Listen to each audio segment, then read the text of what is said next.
In this first episode of our series, we trace electricity from ancient curiosity to industrial revolution.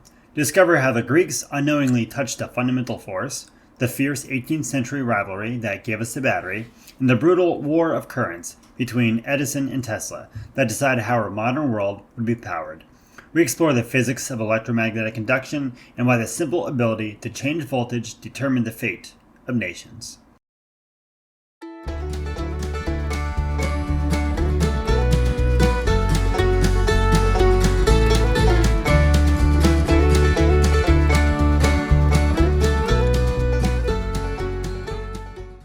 Welcome to Why's That Dad? I'm your host Phil, and with me today is Annalise. Before we start the actual meat and potatoes of the show, I want to go over some updates and changes.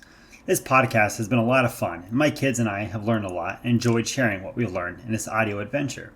Some of my kids have liked doing the podcast more than others, but they all get a lot out of it. But it is demanding way more of my time than I thought it would. I'm surprised I've even been able to pump out one episode a week, but it's taken a toll on me, and I only have so much free time in the day, considering I have 7 kids, a wife, full-time job, and I'm renovating my 200-year-old house and still have a YouTube channel that I have not been diligently updating. So, because of that, I've decided to post an episode once every 2 weeks, at least until the house is fixed up.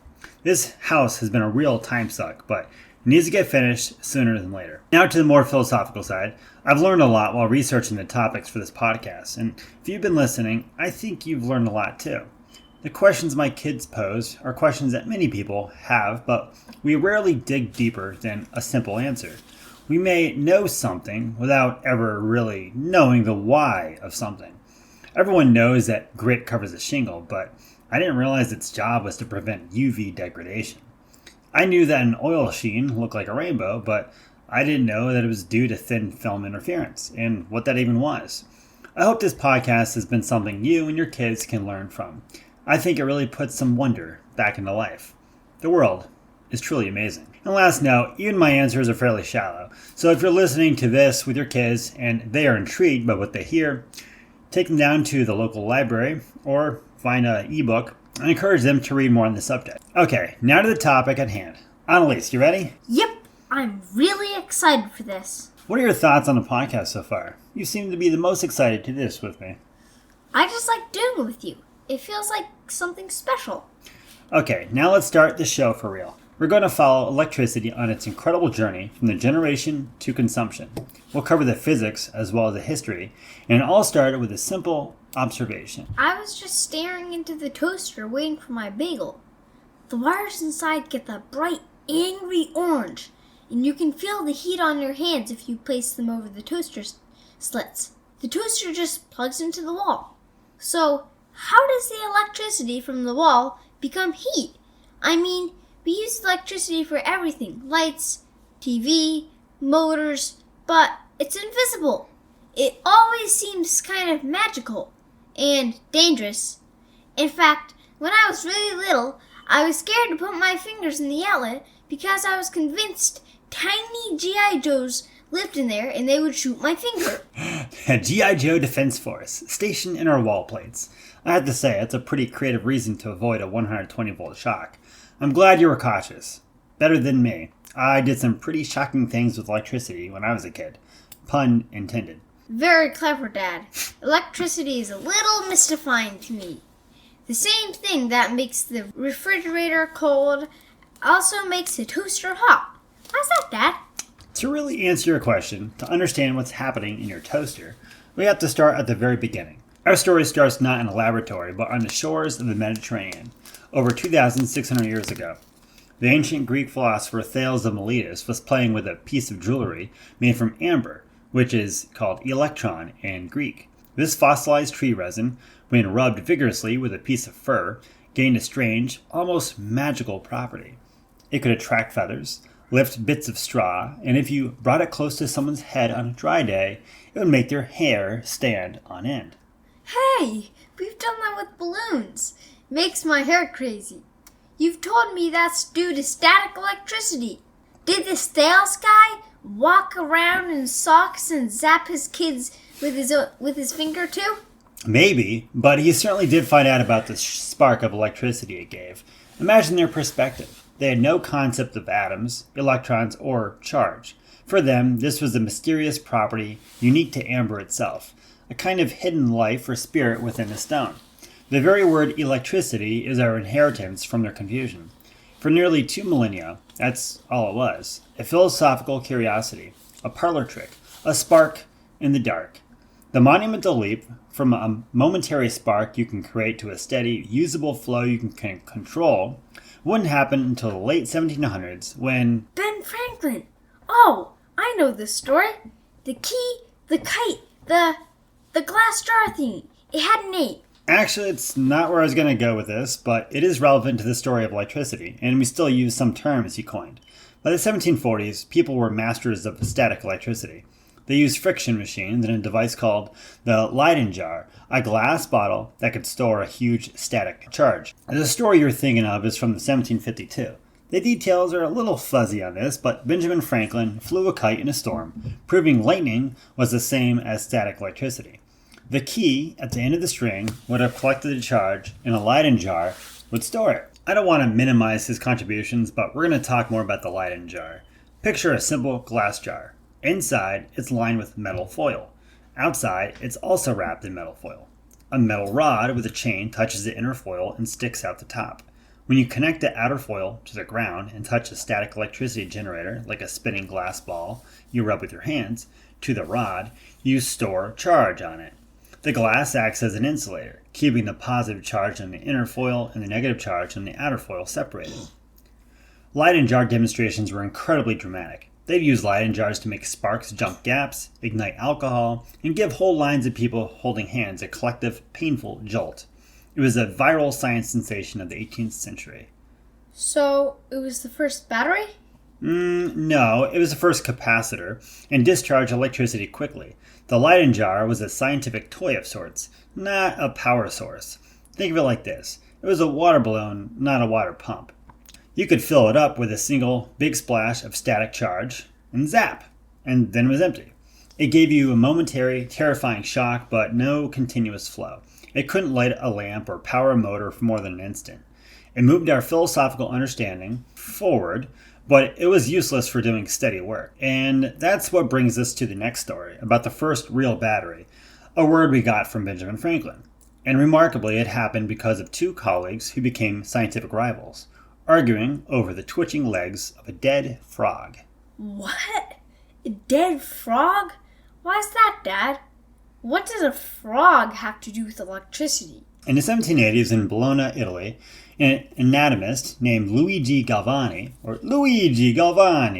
was dissecting frog legs on a metal table. His steel scalpel accidentally touched a brass hook holding a frog leg, and the leg suddenly jerked as if it were alive. Galvani was fascinated.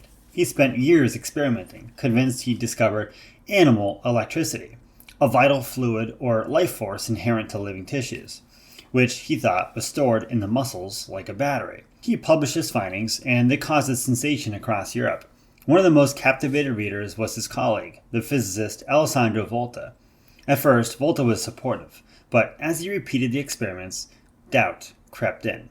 He noticed the twitch only happened when 2 different metals were used. He became convinced the fluid wasn't in the frog at all, but was being generated by the contact between the dissimilar metals.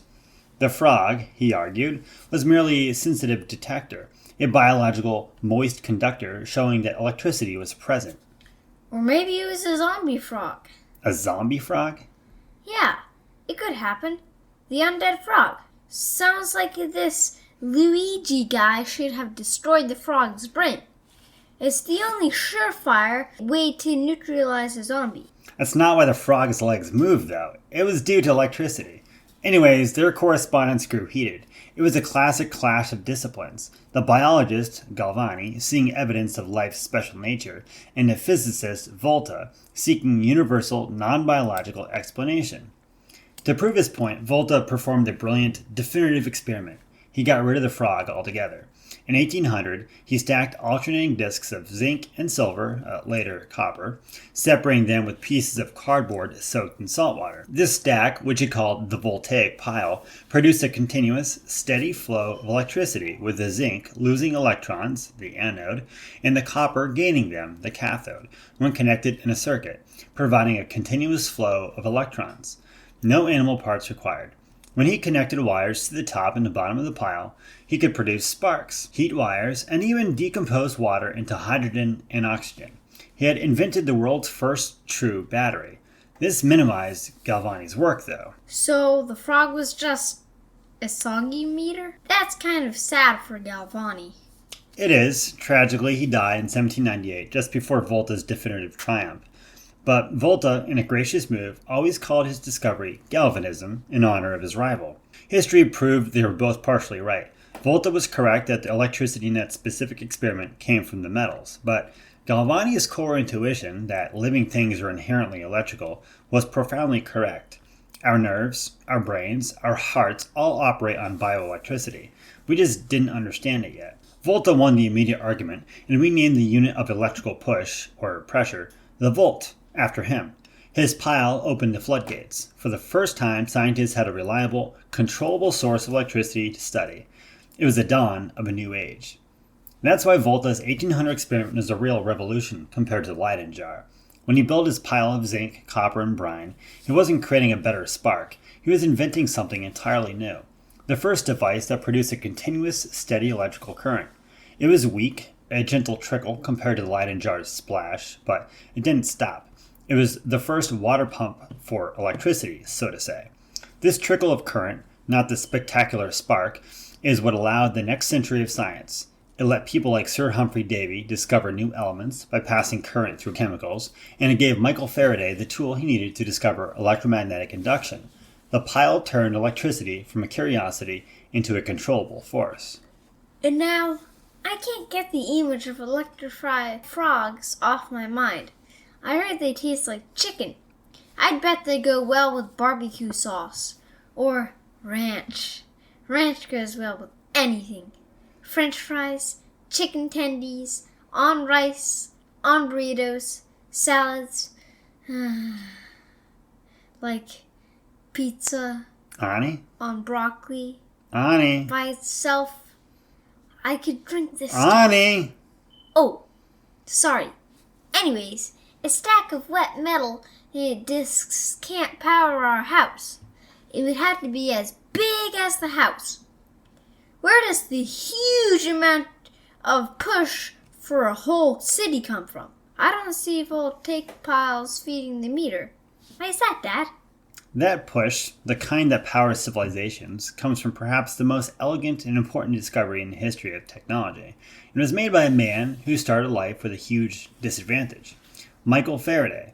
Faraday was born into poverty in London in 1791. He was apprenticed to a bookbinder at 14, but he was voraciously curious, devouring every science book he was hired to bind. He managed to attend public lectures by the great chemist Sir Humphrey Davy, took meticulous notes, bound them into a beautiful book, and sent it to Davy asking for a job. Impressed, Davy made him a laboratory assistant. It was a break of a lifetime.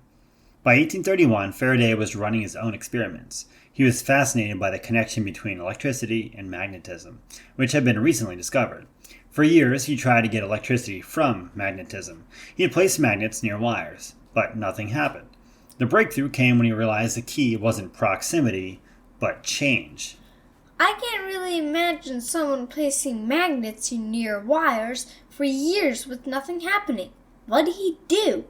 Just get bigger magnets hoping for a lucky break? You were testy tonight. No, he ran current through wires wrapped around magnets and that sort of stuff. He didn't simply place magnets by wires.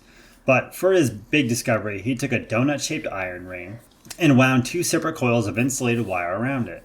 When he connected a battery to the first coil, creating an electromagnet, he saw a momentary flicker in a meter connected to the second coil.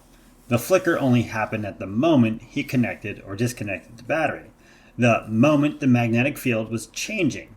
He then tried moving a permanent magnet in and out of the simple coil. And that was the key. A stationary magnet did nothing, but a moving magnet created a pulse of electricity in the wire. This was electromagnetic induction. The induced voltage, Faraday realized, was proportional to the rate of change of the magnetic field, how fast you move the magnet. He discovered that a changing magnetic field creates an electric field, which pushes on electrons. I still don't totally get it. How does moving it make electricity? Copper wires aren't even magnetic. Why's that, Dad? Honestly, I can't find a good analogy. Just know that the magnetic field, although it's not attracted to the copper, the electrons are affected by the magnet. And when the magnet moves, it forces the electrons to move a little too. Change the flux by moving the magnet, spinning a coil, or turning on electromagnetic on-off, and you induce a voltage. No change in flux, no voltage. Now, imagine automating that. Instead of moving a magnet in and out by hand, you rotate it inside a stationary coil of wire. As the magnet spins, its north and south poles constantly sweep past the wire, making the magnetic flux through the coil increase, decrease, and reverse. This gives the electrons in the wire continuous rhythmic push-pull motion. That device is called a generator. This is exactly what happens at our local power plant, Millstone Nuclear Power Station. The nuclear reaction creates intense heat, which boils water into high-pressure steam. That steam is blasted against the blades of a turbine, a sophisticated multi-ton metal fan. The turbine spins at frightening speeds. Connected directly to its shaft is a rotor of a generator, a giant electromagnet. This spinning rotor is inside the stator, a stationary ring of copper windings. As a giant magnet spins, its changing magnetic field sweeps across the miles of copper wire and the stator, inducing a massive, coordinated push on billions of electrons. That's the voltage for our entire region. So they're just spinning a giant magnet really fast? That's it. The principle is that simple. The engineering is mind-bogglingly complex, and they have to spin it at a very specific locked-in speed, exactly 3,600 revolutions per minute. Why that exact speed? It seems so precise. Why is that, Dad? Because that's what gives us 60 Hz alternating current. One complete rotation of a two-pole magnet produces one complete cycle of current. It pushes the electrons one way, then the other. And do the math. 3,600 rotations per minute divided by 60 seconds equals 60 rotations per second, or 60 Hertz. That back and forth jiggling, 60 times a second, is a relentless, synchronized heartbeat of our entire electrical grid. It was a calculated compromise. In the late 1800s, engineers found that if the frequency was too low, like 30 Hertz, people could see light bulbs flicker. If it was too high, it caused other engineering problems, like inefficiencies on the grid. 60 Hz is a good balance for lights and motors.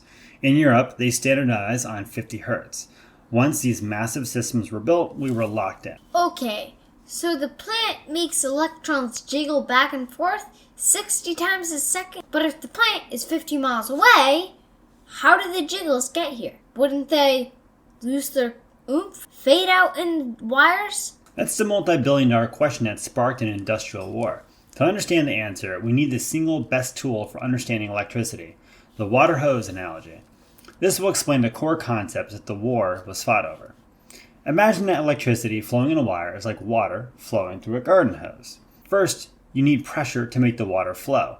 In electricity, that pressure is called voltage, measured in volts, named after Volta, as we discussed earlier.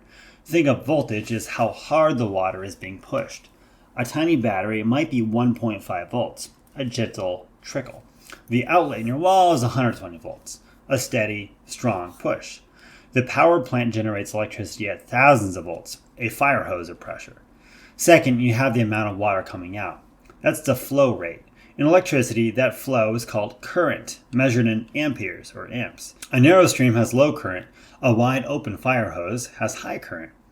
Now, the power of the water stream, its ability to do work.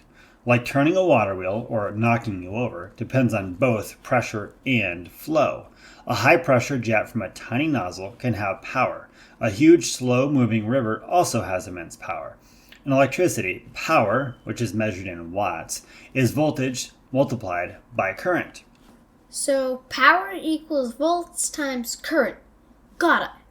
But what's the hose in this analogy? The wire is the hose, and just like a long, narrow hose has friction that slows water down, every wire has resistance. It's a measure of how hard it is for electrons to flow. Good conductors like copper have low resistance. The nichrome wire in your toaster has high resistance. Here's where the critical physics kick in. When current flows against resistance, energy is lost as heat. This is called joule heating, named for James Prescott Joule. The rule is precise.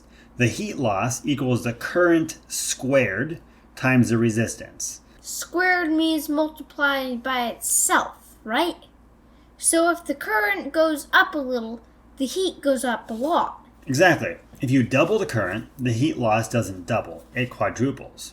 Because 2 squared equals 4. If you triple the current, the loss becomes 9 times worse. 3 squared equals 9. This square relationship is a killer for efficiency over long distances. So let's say Millstone, our closest power plant, needs to send 1 million watts of power to our town. Using our formula, power equals volts times current, they could send it as option A, low voltage, high current, or option B, high voltage, low current. In this analogy, we could say 10,000 volts times 100 amps, or 100,000 volts times 10 amps. Both deliver the same power, about 1 million watts. But because Joule's law, the heat loss in option A with 100 amps would be 100 times greater than the loss in option B with 10 amps. Whoa. So to send power far, you have to use super high voltage and super low current, or it all turns to heat in the wires. You hit the nail on the head. That's not an engineering preference, though. It's a law of physics. And the device that lets you change voltage is called a transformer. But here's the absolute crux of the coming war. A transformer only works with alternating current, the kind that jiggles back and forth. Why's that, Dad?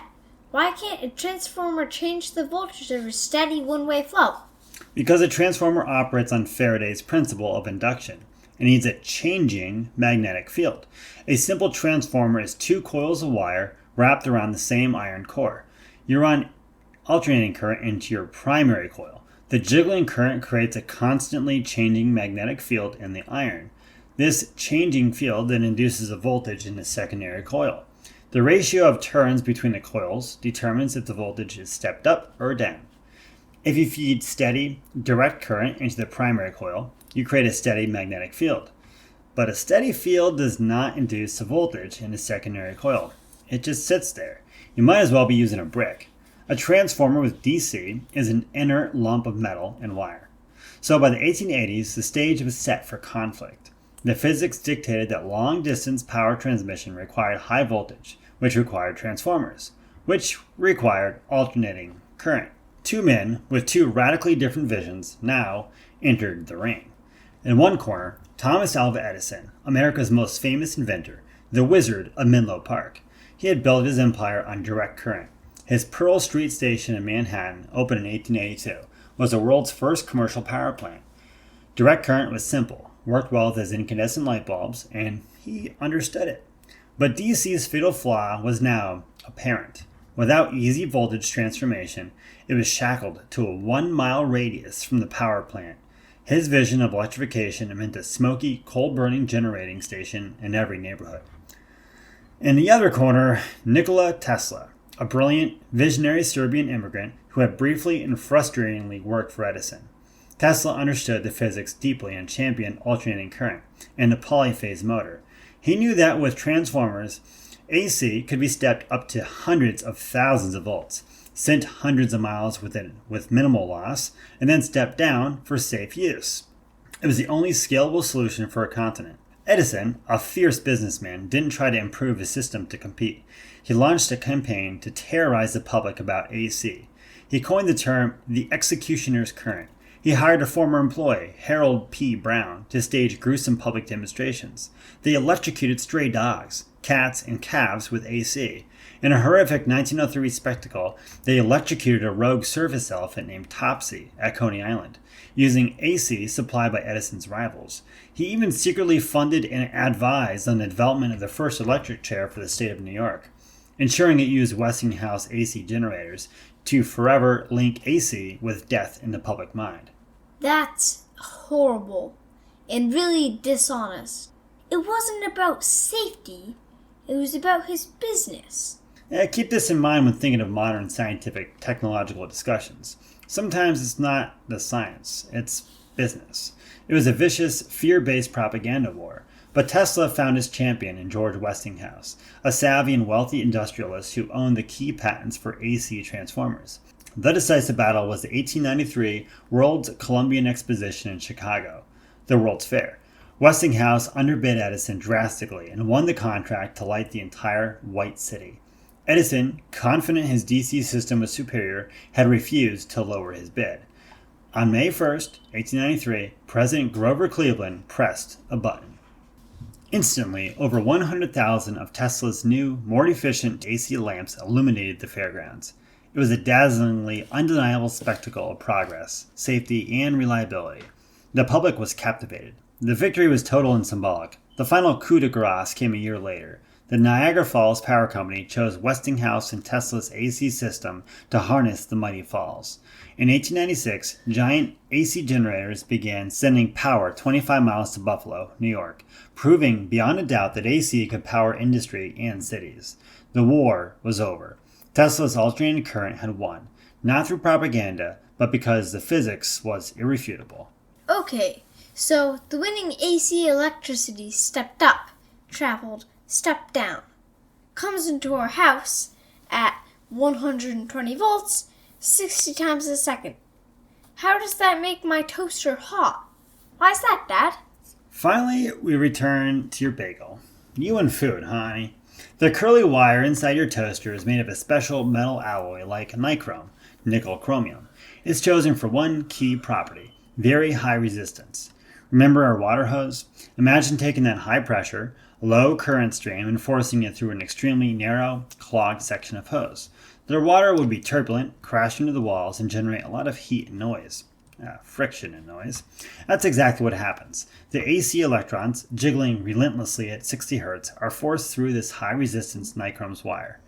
They collide violently and constantly with the atoms in the metal lattice. Their kinetic energy, the energy of their motion, which came from the spinning magnet and millstone, is converted directly into thermal energy, heat, through Joule heating.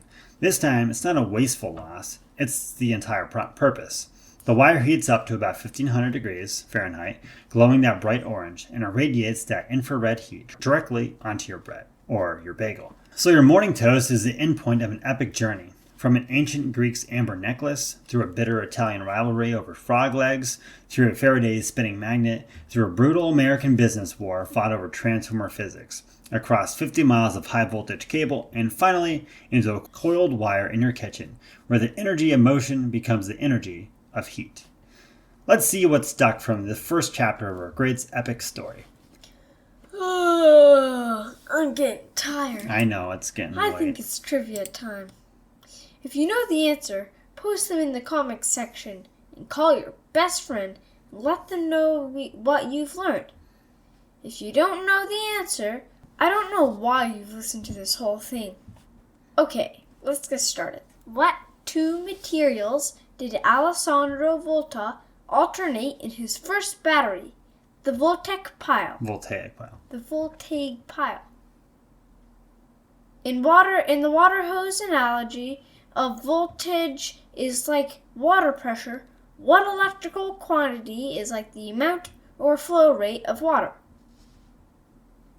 What was the name of the 1893 event where Tesla and Westinghouse publicly proved the safety and superiority of alternating current? In our next episode, we'll follow that winning AC current as it leaves the power plant. From the massive steel towers, the humming wires, the strange skin effect, and the incredible material science that lets us carry lightning across a continent. If you're enjoying this journey from the fundamental to the familiar, please subscribe to Why Is That Dad on your podcast app. And if you learned something today, leave a 5-star review. It's the best way to help us reach more curious families.